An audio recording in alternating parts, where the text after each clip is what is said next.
It's Wednesday, November 30th, 2022, and this is KBIA's Views of the News. Our weekly roundtable on media behaviors comes to you from the studio in the Reynolds Journalism Institute. I'm Amy Simons, and here with me are my colleagues Kathy Kiley and Ernest Perry. On our program this week, we're going to pick up where we had to leave off 2 weeks ago, talking about the World Cup. And now that it's underway, it hasn't all been a good look for the host country, Qatar.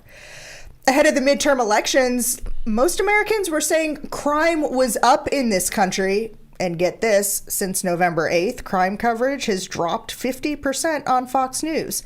Coincidence? Probably not. We'll talk about that. And the newest shenanigans at Twitter. Will Apple pull the app from the App Store? And if it does, is it really the shot to free speech Elon Musk wants you to think it is? But we're going to start with actual limits on free speech in China. By way of disclosure, I should say I have been more than a dozen times. I work with students there several times a year at partner universities. And it's a country whose people I count among my friends. What happened there all started on November 24th when a fire broke out in a high-rise apartment building in a city in the Xinjiang province, the portion of the country that's heavily populated by Uyghurs, the ethnic minority that has been heavily persecuted by the Han Chinese. The building that was barricaded in the name of China's zero COVID policy, keeping rescuers out and people in. Officially, 10 people died in that fire, but it's possible that it was 3 to 4 times that number. The tensions have been building in China over President Xi Jinping's drastic COVID mitigation policies for months. And this fire, which is coming at the same time that soccer fans were tuning into a maskless World Cup and viewers were seeing people from around the globe partying like it's 2019, well, it led demonstrators to gather in China like haven't since 1989, specifically June 4th, 1989 in Tiananmen Square. The protesters took to the streets in hundreds of cities across the nation, calling for an end to the COVID restrictions, for the right to assemble and free speech, and for Xi to step down. In their hands, carrying 8.5 by 11 pieces of blank copier paper, the kind that when you order, it's A4 is the size. That's what's led to the A4 revolution moniker. The blank paper was so that the demonstrators could not be accused of writing messages or carrying signs with any kind of anti-government messages. Late Saturday, early Sunday, I was watching as much as I could, trying to learn as much as I could, but it was really hard. There were few reports coming out of the country. Among those getting word out, Selena Wang from in Beijing for CNN, a couple of the national papers, but there wasn't much more than that. Yeah, well, this is one of those examples where you really wish Twitter weren't going down in flames. We're going to talk about that part in a minute, too. Yes, yeah. I know we are. And this is one of those cases where having a robust social media presence would be helpful because we could learn more about what's going on. And so it's unfortunate that some of the social media barons seem to be doing the best they can to try to discredit their own platforms. But one of the ironies of this to me is that the critique that supporters of the Chinese regime often make of our country is how messy our democracy is. Well, this is starting to make our messy COVID policies look pretty good. Yeah, I mean, to me, when I sort of went down the rabbit hole, as we say all the time, and there isn't much there in the rabbit hole because you only have a few journalists who are able to get any kind of information out. And I think it's a combination of, like you said, not having the robust social media. But I also think it's the fact that you had a lot of journalists who left China because of the restrictions that were put in place by Ping to try to combat COVID. And those restrictions, many of them are still in place. And what makes it even more difficult and probably frustrating for the Chinese people is that they haven't allowed Western health technology to come in. We have vaccines that are showing that they work. We have opened up in many places, which have allowed us to be able to say, okay, yes, these vaccines are working. Yes, people are building up immunities, that sort of thing. In China, you have the exact opposite. They talk about the vaccine that they've developed, but we aren't sure whether or not that vaccine is actually effective because everyone's in lockdown and you have these quarantines. So you've got a lot of that going on. And when these images got out there, the people in China said, hey, wait a minute, enough is enough. The rest of the world is going on and trying to rebuild, and we're still stuck in 2020.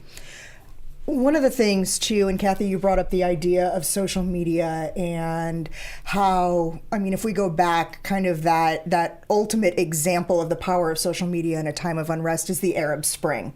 And you talk about how, boy, wouldn't it have been great if Twitter was an effective tool here. Twitter would likely not be the effective tool that we would hope it would because of the Great Firewall. And the idea that Twitter, Facebook, all Google products, they are banned in that country by the government. And so at one point I went on WeChat to see what was on that social media platform. And WeChat, if you're not familiar, think of every single app on your phone right now whipped up into one singular app.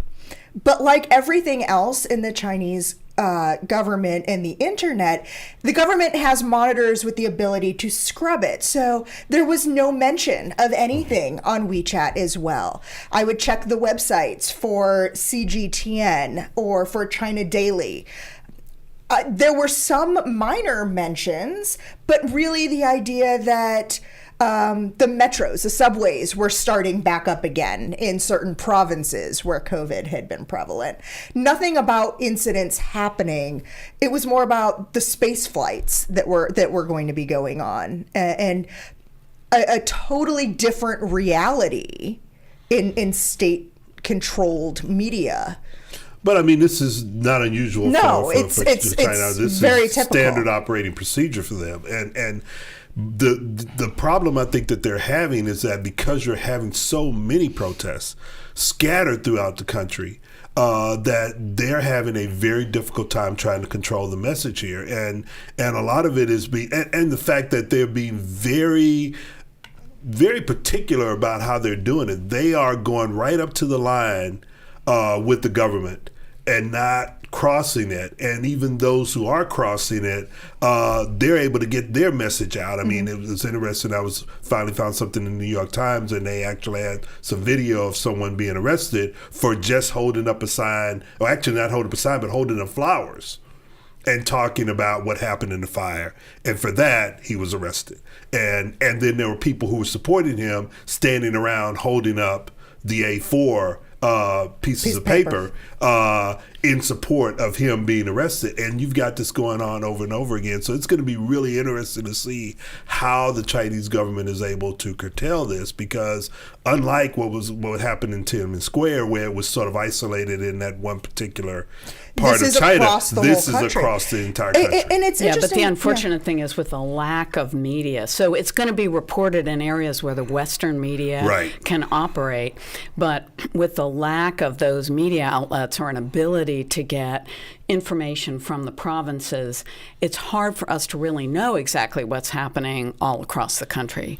But it'll be interesting to see whether or not these protests are going to lead to President Ping maybe easing some of those restrictions, because that's where the problem is. And I mean, and it's not just having an impact. It's starting to have an impact on the economy, but now it's starting to have an impact on the social fabric and on how people in China, Chinese citizens, view the Communist Party, not just Ping, but the party itself.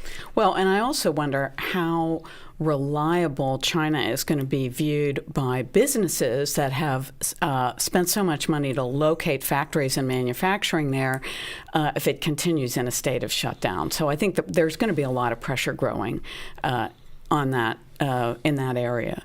So one of the other things as we look at what President Xi Jinping has done, I've also looked at, the social media I am seeing, and I saw one of our former students who is a little bit of a risk taker, a photojournalist who has been out and reporting. And I said to him, don't be a hero. Like, there are Western journalists who are there on the ground.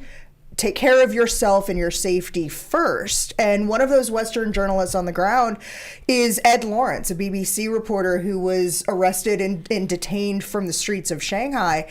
And that happened Saturday night. We haven't heard much of anything about what his status is at this point. Well, he's been released, but he says he was beaten in police custody. So, and the BBC has lodged a protest. They have heard nothing from the Chinese government. So I think this gets back to the other point that you made, Ernest, which is even Western reporters can't be entirely safe. Right.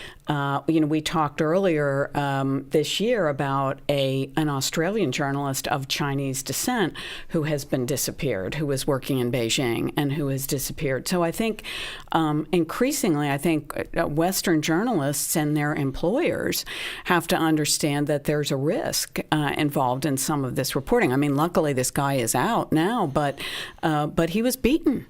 And what you're finding, not just with the Chinese government, but other governments around the world, a reluctance to bend to any sort of media pressure or even other governmental pressure to sort of say, okay, we've arrested you, but now we're going to free you, that sort of thing. Now they're saying, well, wait a minute, no, we're going to go through the entire process and we're going to drag this out and we're going to make an example to other journalists, and we don't care what your government says or what your media outlet says. This is what we're going to do. That intimidation factor has ratcheted up.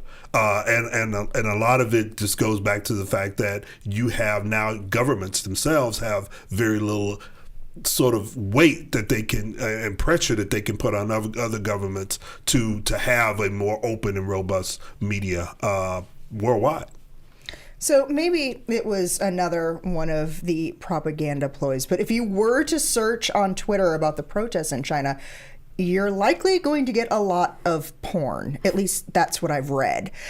But it's what I've read. It's on our links blog.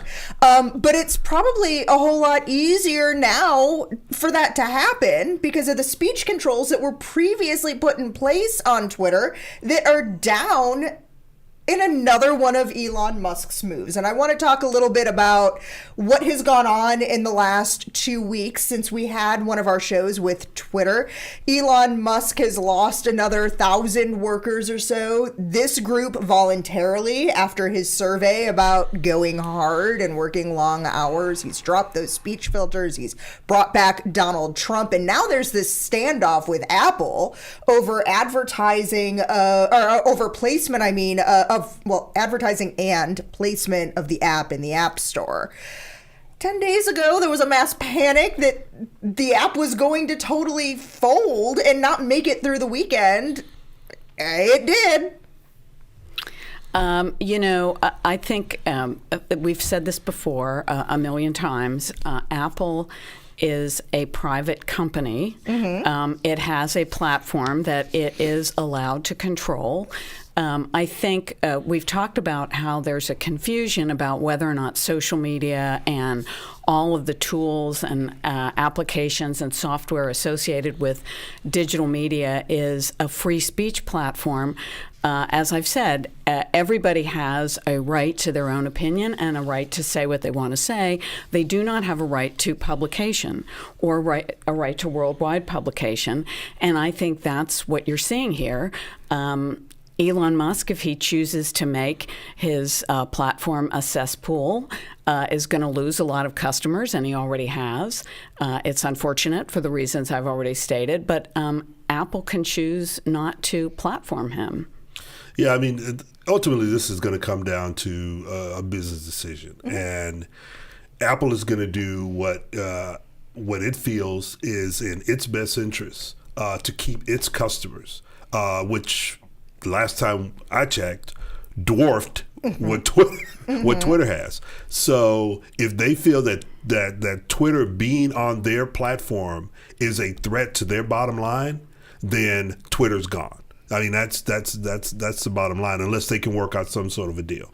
But Apple is really in charge of this, and Elon Musk can get out there and say what he wants to or whatever, but ultimately either he's going to acquiesce to what Apple wants to do, or Apple is going to take him off their platform. Yeah, I mean, this is an example. Jelani Cobb, the dean of the Columbia Journalism School, was here a couple of weeks ago, and in a panel discussion that we hosted here at the Journalism School, he said something very interesting, which is he talked about the notion of the tools of democracy being used to undermine democracy. Mm-hmm.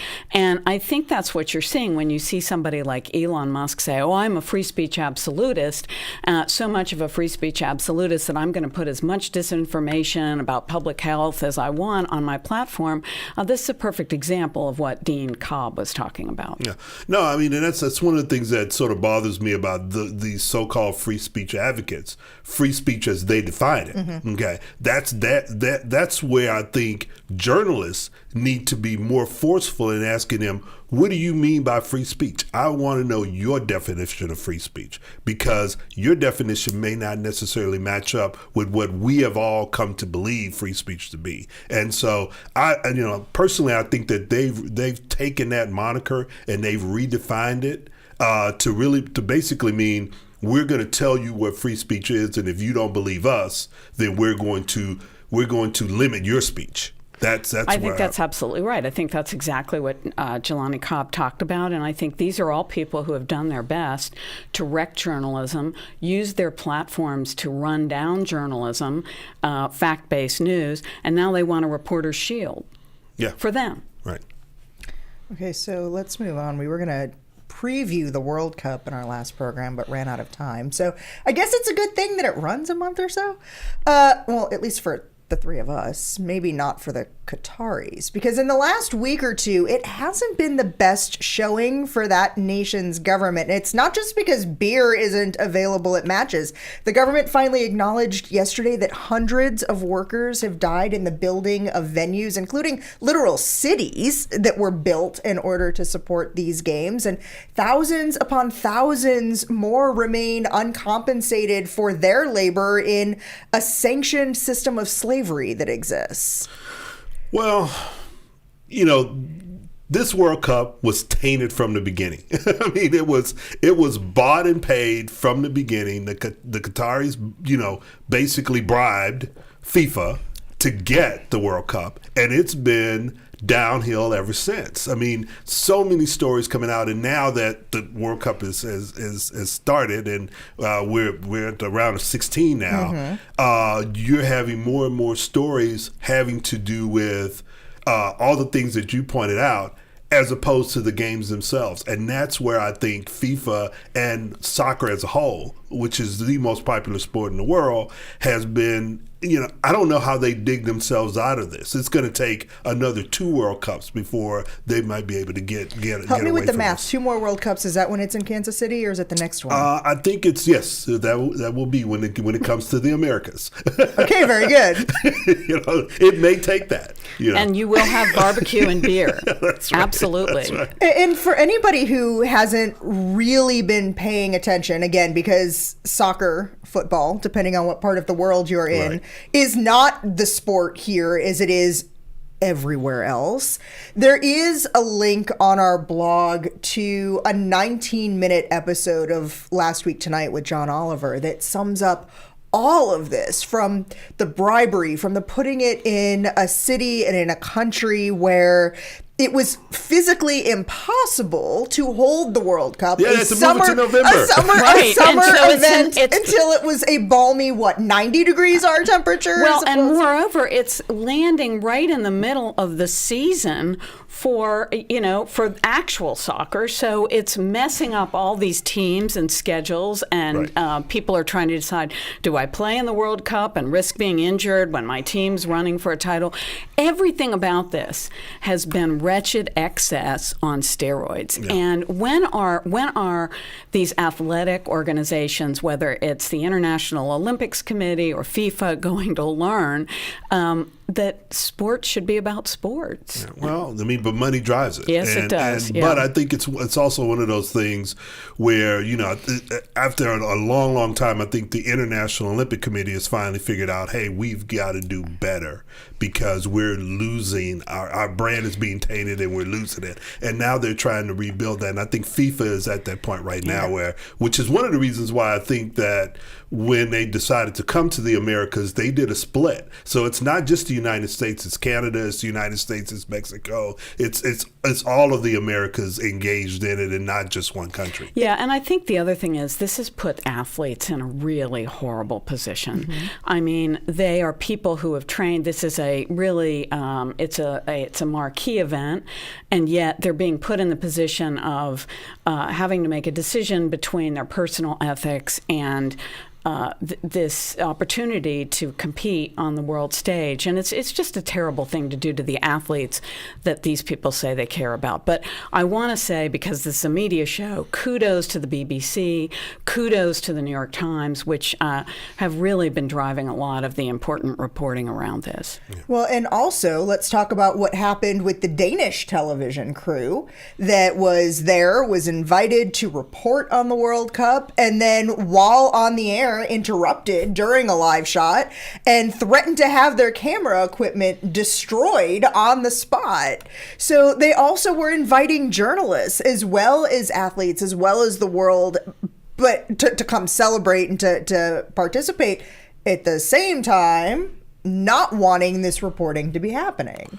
And for them to expect it not to happen, that's to me, that's the. Yeah. It's just come on. It's like you can't invite the world to your house and not expect, especially in now social media environment, for you not to be put on blast. I mean, it just doesn't make any sense. Yeah, but if you have enough money that you can bribe FIFA, you figure everybody has a price, right? And so, but yeah, the arrogance is incredible. Yeah.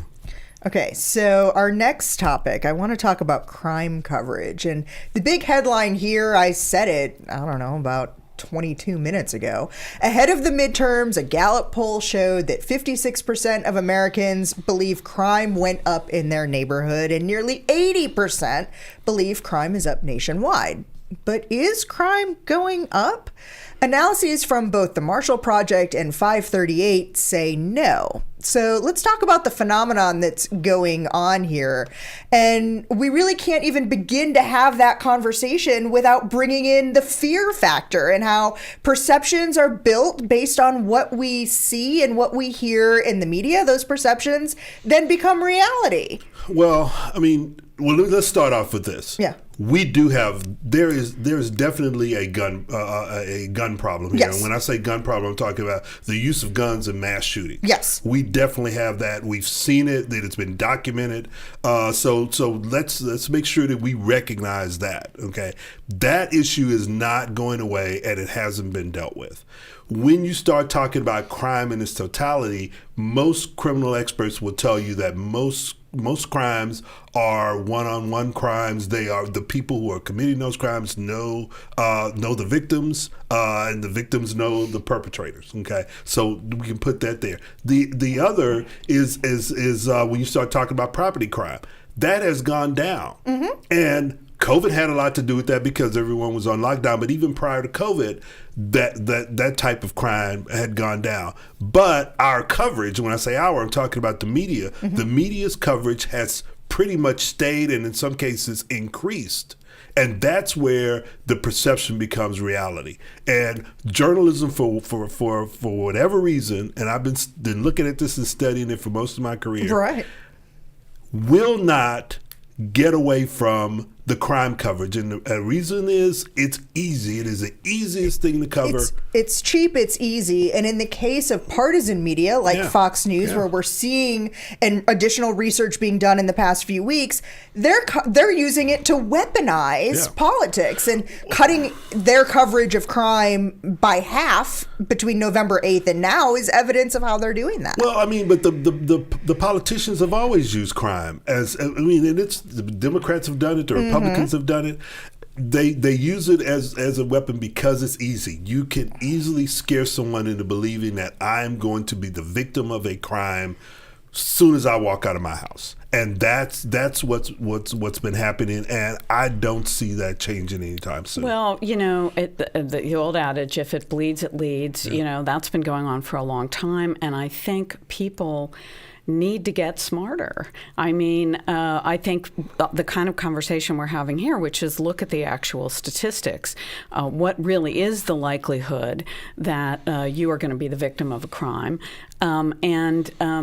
Without absent doing that, politicians and the media are going to keep doing this because people keep watching it and clicking on it. But part of this too is this, okay, as that perception becomes reality, people begin to feel as if the government, i.e. law enforcement, i.e. the courts, aren't solving the problem. Therefore, I have to do something else. In walks the gun manufacturers. Your friendly gun salesman. Right. In walks those who believe that your Second Amendment right will protect you. When there's also studies, there's also media coverage that shows that's not necessarily the case. Okay. And so you've got this sort of weird loop going on here of, politicians using it, weaponizing crime. And then you have also lobbyists and others who are in support of guns. Profiteering off of fear. Exactly. Profiteering off of that fear. And it is something that we just can't seem to get our heads around. And I just don't see how it's going to stop, because we talk about this all the time, and it's only getting worse. Okay, before we go, I do have to ask. Thanksgiving morning, did you catch Marching Mizzou and the Golden Girls in the Macy's Day Parade? Let's go with some good news. Yeah, that's how we're going to end today. We've got about 2 minutes left. Did you catch the parade? Yeah, I caught the parade. Missed Marching Mizzou, but I went back and I watched in its entirety because it was taped, and it was really, really good to see. Wasn't it was kind of cool to see. Yes, and the other thing that I was fascinated by was the logistics of getting the band to New York City and then back for the next day.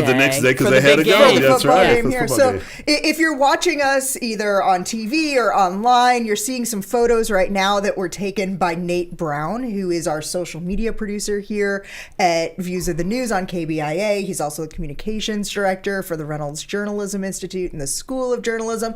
And Nate's been doing some special work with Marching Mizzou and the School of Music. So we were excited to also see Nate having his time. If you were looking at the big production part of the segment with Mizzou, you could actually see him walking across the screen about a minute 40 into Mizzou's part. And it was really it was cool to see on the national stage, and to see Marching Mizzou walking through the Today Show control room at one point too, the day before. Yeah.